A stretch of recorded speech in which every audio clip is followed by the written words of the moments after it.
solving using the quadratic formula the whole way through here. First, you need to know what the quadratic formula is. So the quadratic formula, you may have seen this before, you may not have. Opposite of b plus or minus the square root of b squared minus 4ac all over 2a. It's probably one of the longer formulas that we have encountered so far. Now, do you see all the a's, b's, and c's? If you are wondering where they came from, remember that ax squared plus bx plus c equals 0 is your standard formula for a quadratic equation. So your a is coming from here, your b is coming from the coefficient in front of x, and your c is your constant term. Now, there are three things that can happen. Okay, so it's not really a choose your own adventure because you don't have a choice in the problem, but you're going to take one of these three routes. You're either going to end up with two real solutions. You're going to end up with maybe one real solution. Or the third option of what we can end up with is two imaginary solutions.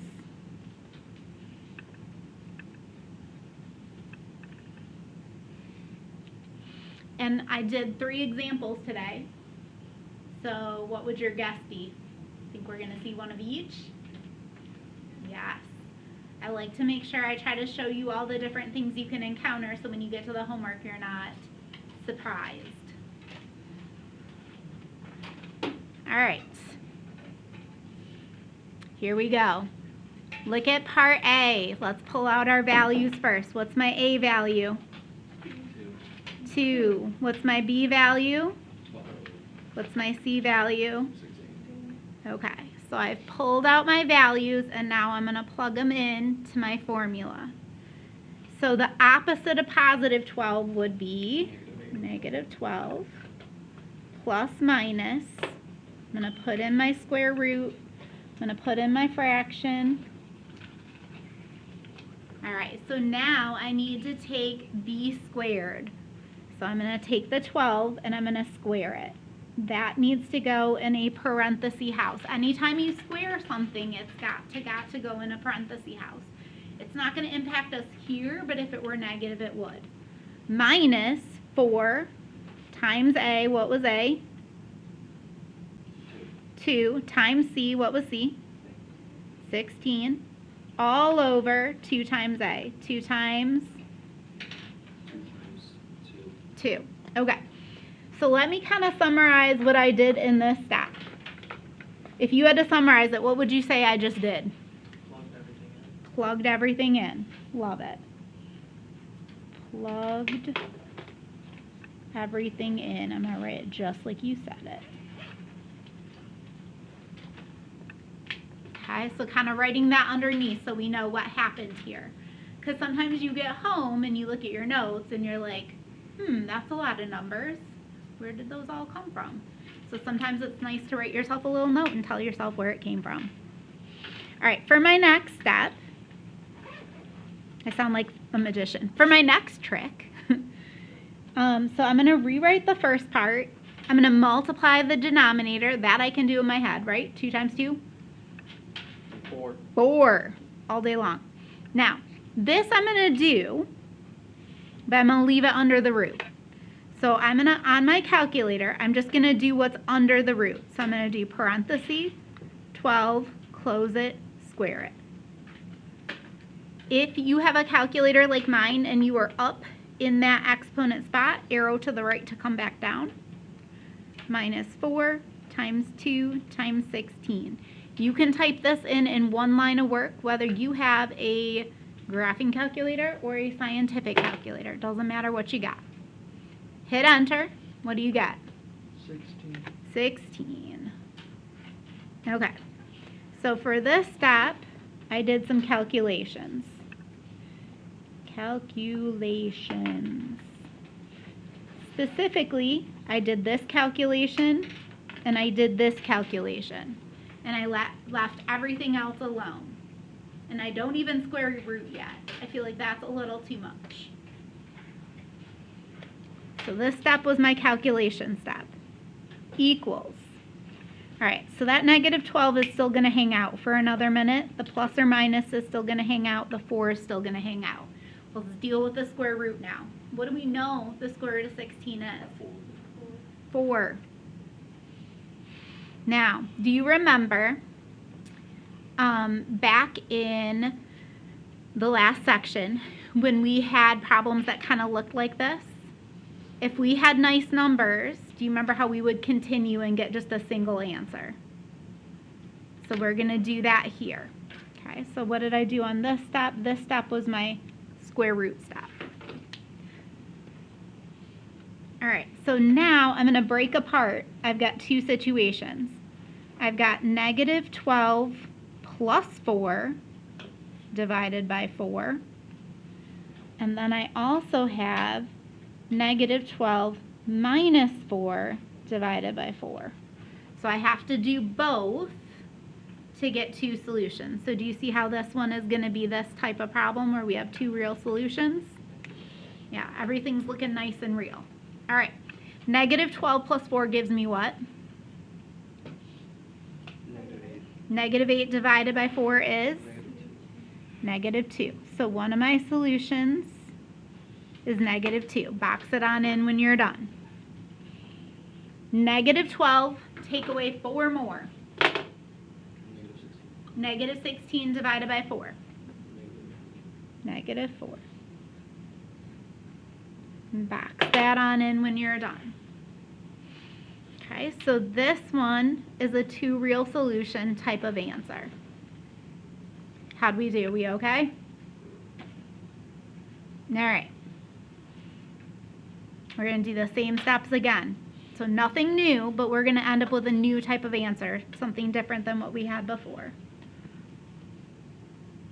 Oh, I didn't give you one that was 0. Oh, I fibbed to you. We don't have one that's 0 under the root. Okay. It's okay. All right, ready for the next? All right. A equals what? 1. B equals? C equals? 10. I'll do a quick one on the board where it's 0, so that way we can see one of each. Okay, so we're here, and now I want to plug into the formula. Opposite of B is going to be? Negative 8, so really what? 8. Plus minus. So again, this is my plug-in step. All right, so now I'm going to do B squared.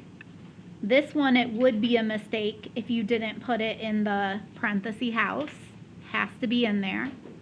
Minus 4 times A. What was my A? 1 times C. What was my C? 10. All over 2 times A. What was A again? 1. So again, what did I do? I plugged everything in. All right, my next step, I'm going to do the same thing. I'm going to do 8 plus or minus. I'm going to leave myself a little square root, and it's all over 2 times 1. What is 2 times 1? 2.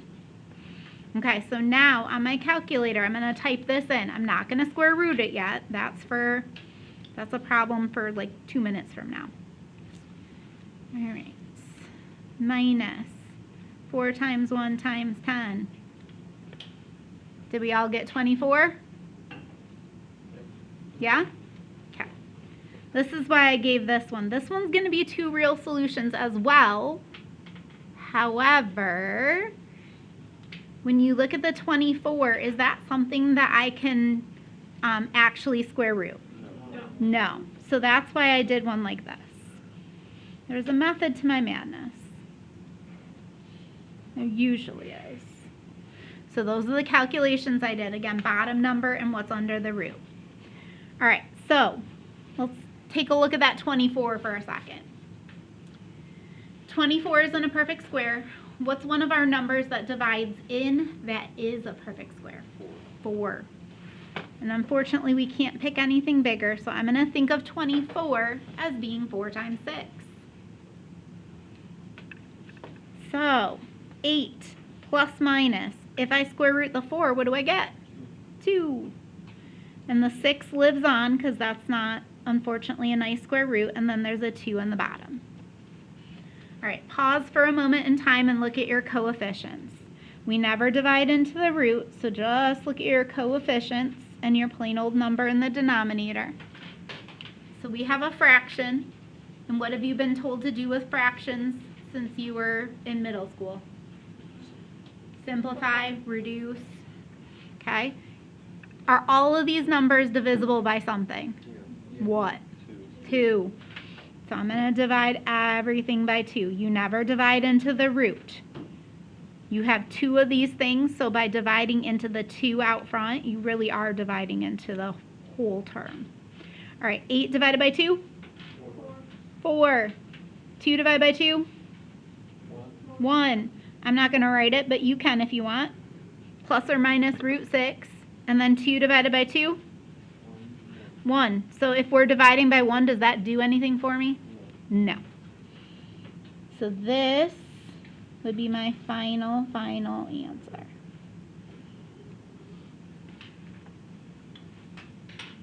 Okay, let me show you one that gives you 0 as an answer. You can kick back and take a break for a quick second because this isn't on the sheet.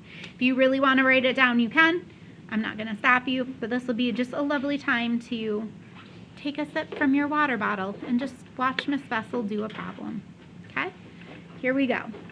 X squared minus 12x plus 36. This is one where you're going to get one solution. Like I said, I did want to show you one of each, but I didn't have one of these. All right, so A equals 1. What would B be? Negative 12. What's C? 36. Opposite of B, negative 12, so positive 12, plus or minus the square root of B squared minus 4 times A times C all over 2 times A. It's the same so far, yeah? Just plugged everything in. All right, next step. I'm going to get 12 plus or minus. Remember, this is the step where I do a little math. 2 times 1 is 2. Watch what happens under my square root, though.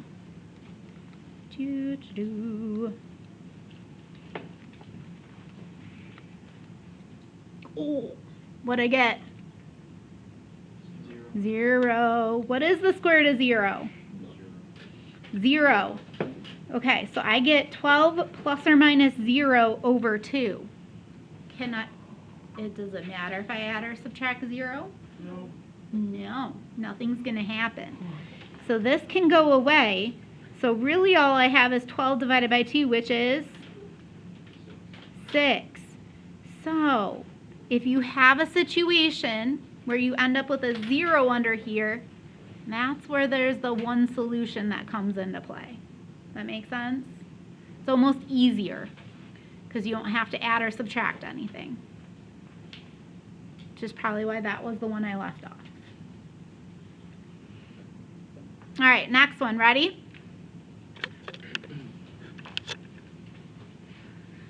Okay, what's my A value? 4. 4. What's my B value? 3. And my C value is 2.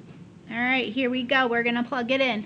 Also, just a little trick of the trade. If you're worried about memorizing the formula, you think that's not something that's going to come easily for you, if you write the formula every single time before you do the problem, that kind of helps because the more you write it and see it, the better you're going to be with it. So if that's something that would help you, you can write the formula and then do the problem. All right, opposite of B is going to give me negative 3 plus or minus the square root of B squared. So I've got 3 squared minus 4 times A What was my A? 4 times C. What was my C? 2. All over 2A. So 2 times. All right, so again, I'm going to do some calculations. -3 plus minus. Here's my square root. In the bottom, I've got 8. All right, lovely. Let's keep rolling. In the top, I want to simplify that. You got a negative? That's exactly what should have happened.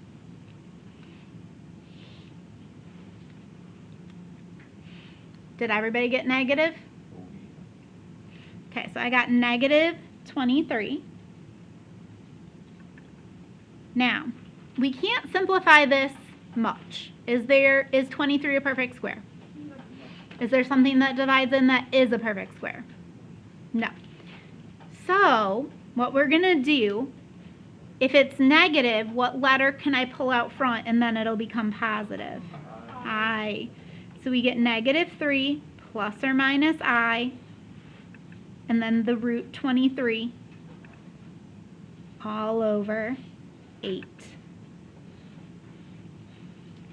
I'm going to save this one and the other stuff for tomorrow.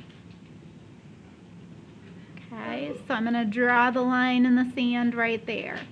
So this is one that ends up imaginary. And if you're thinking, there aren't 2 solutions there, Miss Vessel. There are. Do you see the plus minus? So one solution would be -3 plus I root 23 over 8. The other solution would be -3 minus I root 23 over 8. Can I add any of these things or really divide them or simplify in any way? No, because either they're not like terms or they're not stuff that would simplify. So that is the end of the road for that one. Just like this is the end of the road for this one. I can't add them because one has a root and one doesn't. What questions do you have? Anything? I'm going to double check the problems, but I think I'm good. Page, is that 187? Yep. Page 187. We're going to do numbers 1 through 12. And this should be assignment 11? Yeah. You have old work? Did I give you my other one? I don't know.